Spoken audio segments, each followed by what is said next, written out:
पन्नगे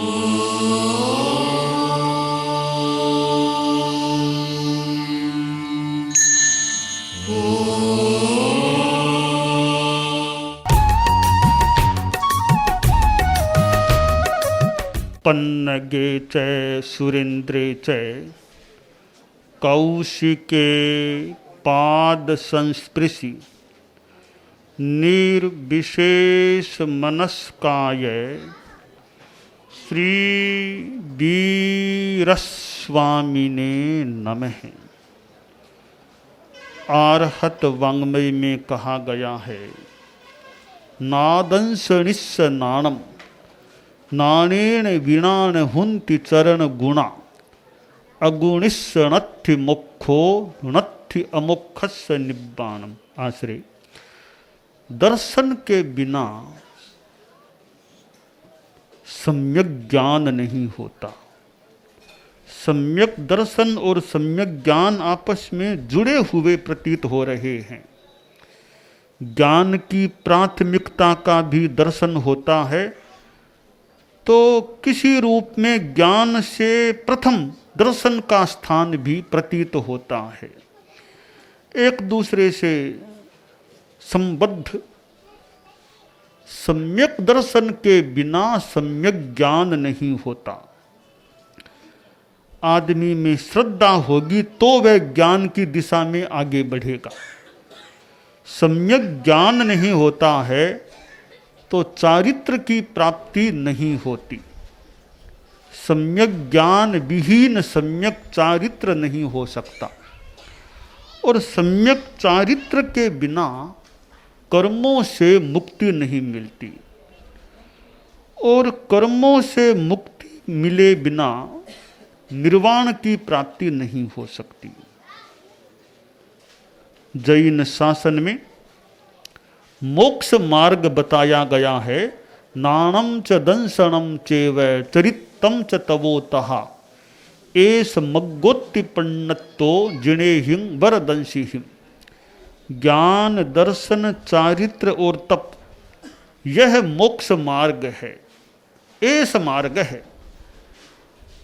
तत्वार्थाधिगम सूत्र में आचार्य उमा स्वाति ने बताया है, सम्यक दर्शन ज्ञान चारित्राणि मोक्ष मार्ग है।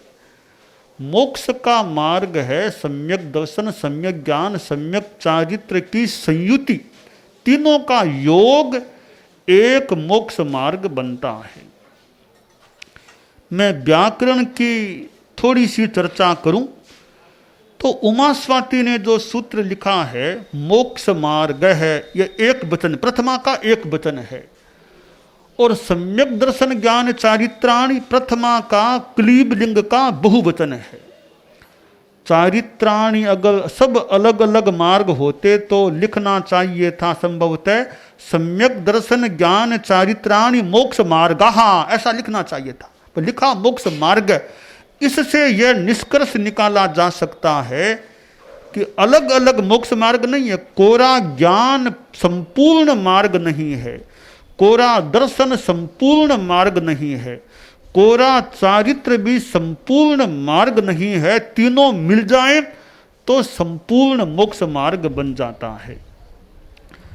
जैसे खीर होती है तो दूध, चीनी और चावल तीनों संतुलित रूप में मिल जाएं, अच्छी खीर बन जाती है। कोरा चावल खीर नहीं, कोरा दूध खीर नहीं, कोरी चीनी खीर नहीं, तीनों का योग है तो खीर बन जाती है।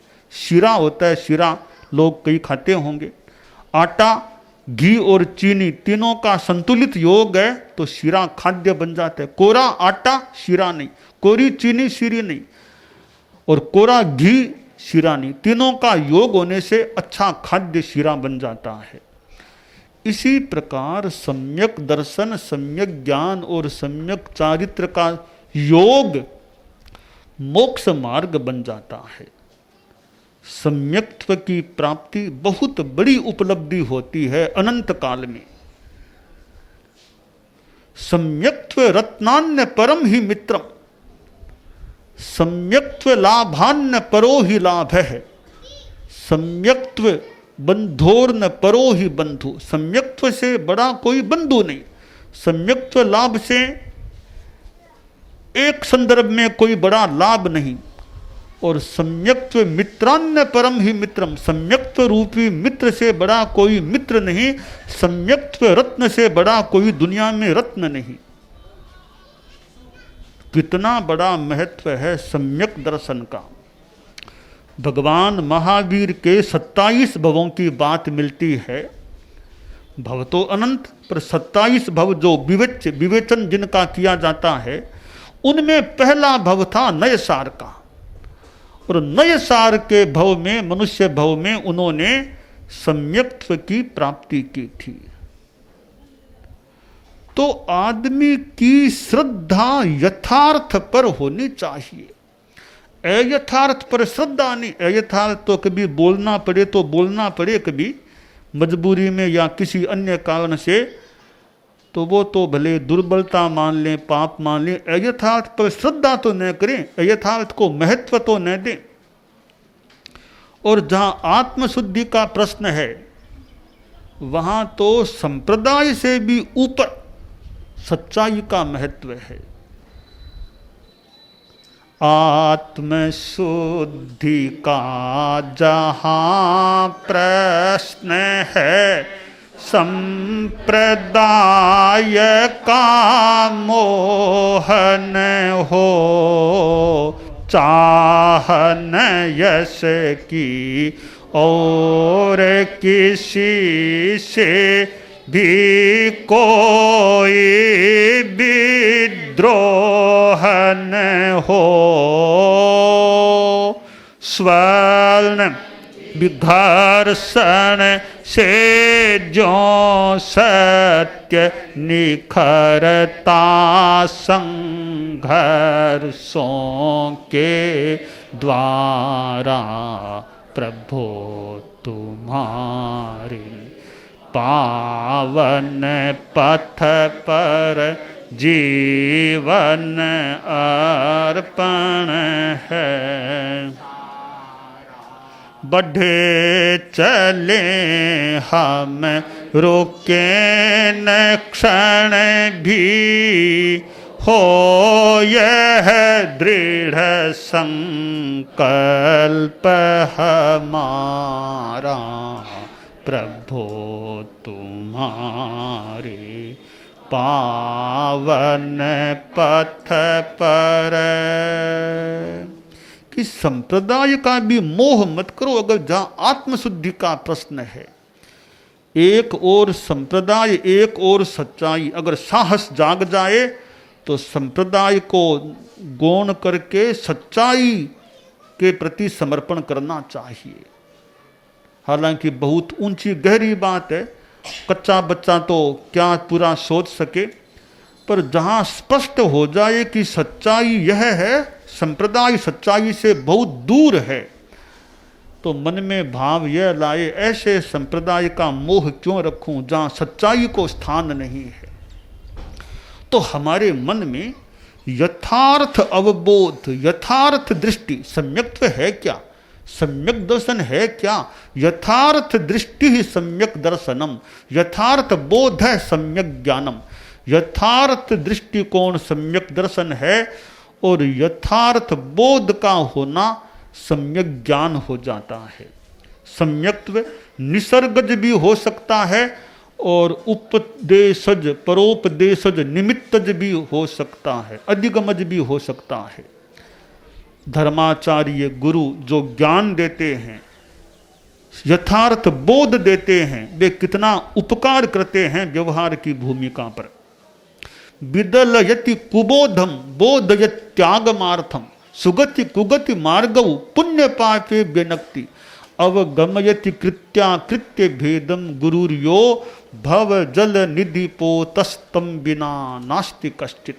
ऐसे गुरु तो कुबोध को, कुज्ञान को विदलित करते हैं, नष्ट करते हैं, और आगम के अर्थ का बोध देते हैं, और सुगति कुगति के मार्ग, पुण्य पाप का अभिव्यंजन करते हैं, कृत्य अकृत्य का बोध देते हैं। ऐसे गुरु के सिवाय और कौन भवजल निधि से पार लगाने वाले पोत के समान हो सकते। यानी गुरु का कितना महत्व है। जो गुरु ऐसा ज्ञान देने वाले हैं, सन्मार्ग पर स्थापित करने वाले हैं, सन्मार्ग पर चलने की प्रेरणा देने वाले हैं, अंगुली पकड़ के मानव आगे बढ़ाने वाले हैं, ऐसे गुरु का कितना महत्व होता है। तेरा पंथ को आचार्य भिक्षु प्रथम गुरु के रूप में, प्रथम आचार्य के रूप में प्राप्त हुए थे। और भिक्षु स्वामी जिन्होंने कितना जीवन में सहा होगा, कितना उन्होंने साहित्य रचा, कितना कार्य किया जैसा हमें प्राप्त होता है। और उनके संप्रदाय की परंपरा आगे बढ़ी। उत्तरवर्ती आचार्य परंपरा हमें 9वें गुरु के रूप में परम पूज्य आचार्य तुलसी मिले थे। 10वें गुरु के रूप में हमें परम पूज्य आचार्य महाप्रज्ञ जी मिले थे। तो गुरुदेव तुलसी और आचार्य महाप्रज्ञ जी को तो हम में से कितनों ने देखा है, कितनों ने उनके सान्निध्य का लाभ उठाया है। और आचार्य प्रवर जो प्रथम पद के प्रतिनिधि होते हैं, हमारा यह सौभाग्य तो मानो कि नहीं है कि प्रथम पद पर विराजमान तीर्थंकरों के दर्शन हमें प्राप्त हो सके। इतना तो मौका हमें अभी अप्राप्त है। शिवमंदिर स्वामी अभी यहाँ हमारे आसपास नहीं हैं जिनके दर्शन करने के लिए जा सके। नागालैंड हमारे संत गए हैं, अगर थोड़े आसपास होते तो मन कर लेते कि शिवमंदिर स्वामी के दर्शन भी करके आ जाएं। नागालैंड चले गए, 100-200 किलोमीटर पास में होता तो जैसे तैसे विचार करते, संभव हो सके तो शिवमंदिर स्वामी के दर्शन करके फिर गुवाहाटी की ओर आगे बढ़े। तो समय भी इतना मिलता या नहीं मिलता, और मूल बात है इतने पास में वो थे ही नहीं कि उनके दर्शन करके आ सके। तो तीर्थंकरों के दर्शन हमारे लिए असुलभ अभी बने हुए हैं, परंतु हमें आगम जो प्राप्त हैं और हमें आचार्य तुलसी, आचार्य महाप्रज्ञ जी जैसे गुरुओं का सान्निध्य मिला है। ऐसे गुरुओं से हमें कितनी प्रेरणा मिली है। और धर्माचार्य तो प्रथम पद के प्रतिनिधि माने बताए गए हैं। प्रतिनिधि आप प्रथम पद आरन पार गुणारो प्रतिनिधि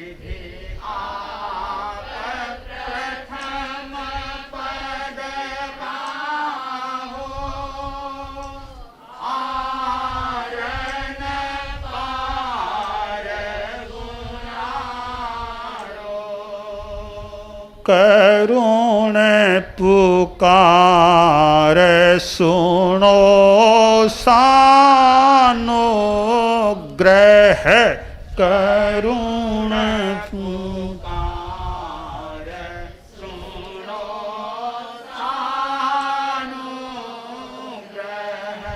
तुलसी पार उतारो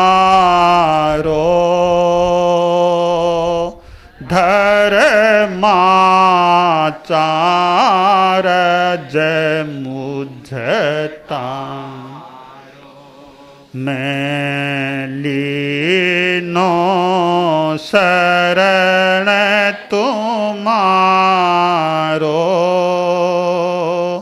धर्माचार जय मुझता।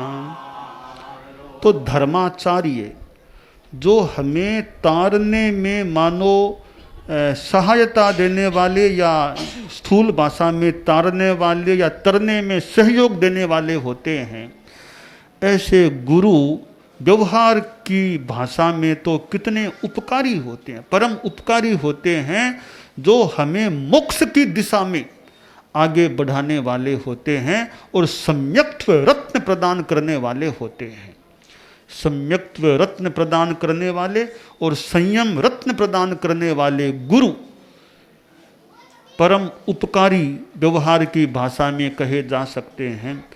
तो हमें सम्यक्त्व प्राप्त हो, और जो हो वो अच्छा रह सके, निर्मल रह सके, और ज़्यादा अपेक्षानुसार निर्मल बन सके।